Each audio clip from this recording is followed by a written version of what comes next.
Venezuela's government and opposition have reached new agreements set to be signed in Barbados.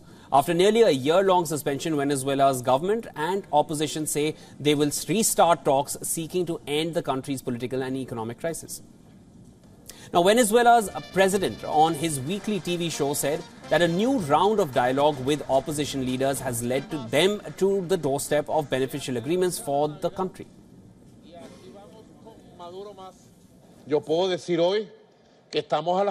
I can say today that we are on the verge of initiating a new round of signing agreements with the opposition. We are on the doorstep of beneficial agreements for the country within the framework of the law and the constitution. I can say that these agreements will be very beneficial for peace. Peace must be taken care of. The dialogue will be very beneficial for the coming elections. But what's on the table for Venezuela's deal with the opposition? Let's tell you more about that. The South American country has now agreed to open up the electoral process, including allowing European Union observers. Further, the government agreed to create a process for lifting bans that have blocked his top opponents from running for presidential elections. In exchange, the US could offer Venezuela much-needed relief on oil sanctions, which has prevented oil exports in America since 2019. Lifting sanctions against Venezuela's state banks could also allow retrieving at least $3 billion from overseas accounts.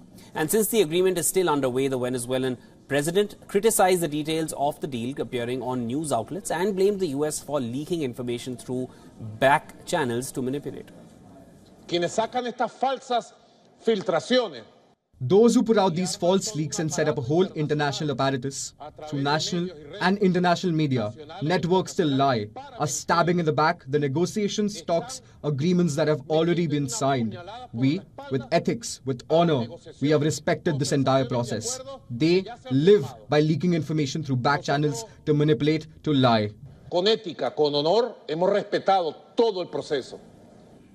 Ties between Caracas and Washington have been slowly warming since early 2022, when senior US officials flew to Venezuela for rare talks with their Venezuelan counterparts. The Biden administration's decision to re-engage with Nicolas Maduro after years was widely attributed to the desire to lure the country away from Moscow after Vladimir Putin's invasion of Ukraine and find alternatives for Russian oil imports.